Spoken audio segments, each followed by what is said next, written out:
천국보다 아름다운 사마와 사화를 중심으로 이번 영상에서는 작가가 숨겨둔 의미와 복선, 그리고 인물들의 심리 변화를 중심으로 분석해 보겠습니다.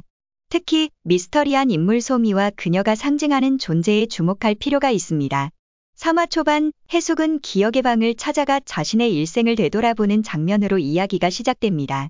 이는 단순한 회상이 아니라 천국이라는 세계관에서 개인의 정체성과 자아를 재구성하는 과정이라 볼 수 있습니다.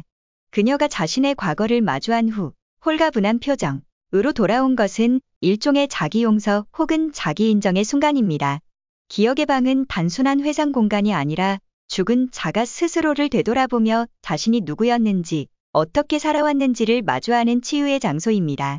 해숙은 이곳에서 자신의 인생을 처음부터 끝까지 천천히 돌아보며 과거의 아픔을 다시 꺼내보고 마침내 받아들이는 과정을 거칩니다. 이것은 그녀가 비로소 자기 자신을 온전히 받아들이는 계기가 됩니다. 그녀는 특히 어린 시절 부모의 무관심, 젊은 시절 남편과의 갈등, 어머니 경자와의 복잡한 감정 등을 마주하게 됩니다. 이 방에서의 체험은 단순한 회상이 아니라 일종의 정화 카타르시스이며 죽음 이후 삶에 대한 이해를 위한 통과이래라 할 수 있습니다. 그러나 그런 평온함은 곧 깨집니다. 젊은 여성이 낙준의 품에 안기는 장면은 단순히 외부인의 출연이 아니라 해숙이 아직 정리하지 못한 감정, 불안, 의심, 상실감이 물리화된 존재와 마주하는 순간입니다. 이 젊은 여자는 해숙의 불안한 자아, 즉 나는 사랑받을 수 있을까? 내가 모르는 과거가 있진 않을까? 라는 의문이 형상화된 존재일 수 있습니다. 드라마 속 세계관은 천국과 지옥이 명확히 구분되어 있으면서도 동시에 그 경계가 모호합니다.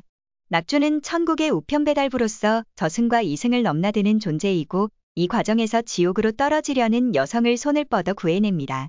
이 장면은 상징적으로 신의 판단이 아닌 개인의 감정으로 생과 사, 구원과 벌의 경계를 넘나들 수 있음을 보여줍니다. 이는 곧 천국보다 아름다운이 다루는 도덕의 상대성 구원의 조건에 대한 철학적 질문을 드러냅니다. 인간이란 단순히 선과 악으로 구분할 수 없으며 지옥에 떨어질 죄도 누군가에게는 사형과 이유가 있다는 것입니다. 낙준이 여성을 구한 행위는 법의 질서에선 잘못일 수 있지만 인간성에선 이해받을 수 있는 선택입니다. 그가 그녀에게 소미라는 이름을 지어준 장면은 더욱 상징적입니다. 이름은 곧 존재의 시작입니다. 그것은 단지 정체성을 부여하는 것을 넘어 새 삶을 허락하는 선언입니다. 낙준은 천국의 시스템이 아닌 자신의 감정과 가치관에 따라 그녀를 수용합니다. 하지만 이 행동은 분명 시스템의 균열을 의미하며 향후 어떤 대가가 따를지 예고하는 복선으로 작용합니다. 해숙은 경자와의 재회를 통해 자신이 피 한 방울 섞이지 않은 존재였음을 알게 됩니다. 그녀는 본인의 정체성을 이루는 큰 축이 흔들리는 충격을 받지만 아이러니하게도 그 사실을 받아들이는 과정에서 진정한 자아를 깨닫게 됩니다. 경자는 해숙의 친모는 아니지만 누구보다 따뜻한 사랑을 주었습니다. 해숙은 그 기억을 떠올리며 진정한 모성이란 혈연이 아니라 함께한 시간과 감정 속에서 자란다는 사실을 실감합니다. 이러한 구성은 누가 진짜 부모인가, 가족이란 무엇인가라는 질문을 던지는 동시에 사회적인 관습을 넘어선 정체성의 본질을 조명합니다. 이 여정은 해숙의 성장 서사이자 경자가 왜 아이를 떠날 수밖에 없었는지를 이해하게 되는 용서의 과정이기도 합니다. 이처럼 작가는 과거를 정면으로 마주하는 것을 통해 진정한 치유가 가능하다는 점을 강조하고 있습니다. 해숙이 소미를 영예라고 착각하는 과정은 감정이 얼마나 인간의 인식을 좌우하는지를 보여주는 핵심 장면입니다. 그녀는 기억 속의 조각과 소미의 작은 행동들을 연결하여 마치 퍼즐을 맞추듯 결론을 내립니다. 하지만 그 퍼즐은 잘못된 그림을 만들어냅니다. 해숙은 딸을 잃은 상실감, 그리움, 죄책감으로 인해 이성적인 판단이 흐려져 버립니다. 작가는 이 지점을 통해 감정이 때로는 진실을 왜곡할 수 있으며 우리가 진실이라 믿는 많은 것들이 실은 믿고 싶은 것일 수도 있음을 지적합니다. 시청자 역시 해숙과 함께 착각하게 되는 구조는 이 드라마가 단순한 이야기 전달이 아닌 심리적 체험을 유도하고 있다는 것을 보여줍니다. 해숙이 소미에게 옛날 이야기를 들려주는 장면은 어쩌면 자기 위로를 위한 무의식적 행동일 수 있습니다. 그녀는 영예를 잃었기에 소미를 통해 그 빈자리를 채우고 싶었던 것이죠. 하지만 영예가 지옥에 있음이 확인되며 이 모든 믿음은 붕괴됩니다. 작가는 해숙을 무너뜨림으로써 관객에게도 진짜와 믿음의 경계는 어디인가? 라는 철학적 물음을 던집니다.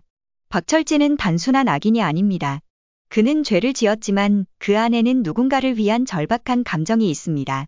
그의 이야기는 사랑이 범죄가 되는 순간, 사회는 그것을 어떻게 판단할 것인가를 묻고 있습니다. 그의 아내는 치매 환자였고 그는 그녀를 홀로 두기 싫다는 이유로 동반 자살을 택했습니다. 법적으로는 용납될 수 없는 일이지만 시청자는 이 사연을 들으며 복잡한 감정에 휩싸입니다. 우리는 그를 비난할 수 있는가? 낙준이 그를 설득한 것도 법의 이름이 아닌 사랑하는 사람의 선물이었습니다. 그것은 이 드라마가 말하고자 하는 진정한 메시지, 즉 용서는 이성보다 감정에서 비롯된다는 점을 상징적으로 드러냅니다. 그의 붉은 목도리는 단순한 물건이 아니라 기억의 매개체이며 관계의 증표입니다.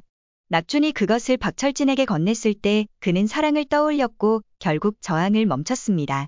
지옥으로 돌아가는 그의 걸음은 처벌이 아닌 자발적인 귀환이었습니다. 이 장면은 용서란 누가 강요해서가 아니라 스스로 용서받을 자격이 있음을 믿는 순간 이루어진다는 것을 보여줍니다. 소미는 끝내 영예가 아님이 밝혀졌습니다. 하지만 그녀의 정체는 여전히 밝혀지지 않았습니다. 작가는 이 미스터리를 풀지 않음으로써 시청자 각자의 상상력을 자극하고 상징의 여지를 남깁니다. 어쩌면 소미는 실체 없는 존재일 수 있습니다. 해숙의 상처에서 태어난 감정의 화신, 혹은 낙준이 과거에 사랑했던 누군가의 그림자일 수도 있습니다. 혹은 천국의 시스템이 만들어낸 오류일 수도 있습니다. 이러한 열린 해석은 드라마의 철학성을 더 깊게 만듭니다. 한 인물의 정체를 특정하지 않음으로써 그녀는 누구에게나 그리움 혹은 죄책감이라는 감정을 투영할 수 있는 보편적 상징이 됩니다. 사마와 사화를 통해 작가는 인간의 기억, 정체성, 사랑, 용서에 대해 질문을 던지고 있습니다. 누구나 과거를 되돌아보고 자기 존재를 확인하고 싶어 하지만 그 과정은 언제나 불완전하고 왜곡될 수 있다는 점을 잊지 말라는 메시지입니다.